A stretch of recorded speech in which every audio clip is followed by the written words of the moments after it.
Хайде не ме занимавай сега с твоите маловажни проблеми. Какво? Бил съм ти обещал. Не. Няма такова нещо. Ох, ама време е да си тръгваме. Не искаш ли вече да си тръгваме? Имам работа вкъщи.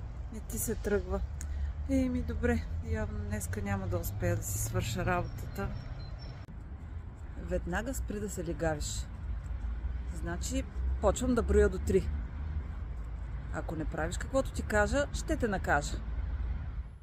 Познати ли са ви тези реплики? Някои от тях може би са казвали на вас, когато сте били дете, или вие ги казвате на децата си в моментите, в които се чувствате загубени и отчаяни в ролята си на родител.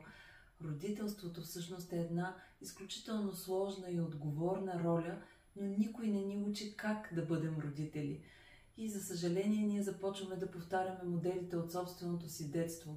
Проблемът с тези модели е, че в тях липсва дълбокото и пълноценно свързване и разбиране на детето. Липсва и умението да зачитаме и собствените си нужди. Аз съм Елена Анастасова, психолог съм и от 2011 година водя обучение за родители по програмата на доктор Томас Гордан. Това обучение не ви дава едни вълшебни и готови формули, но ви учи и ви дава една цялостна система на пълноценното общуване.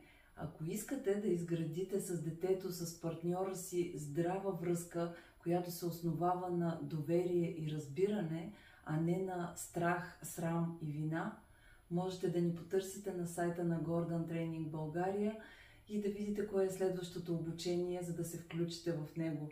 Родителството може да е един осъзнат път, който да ви носи радост и удовлетворение.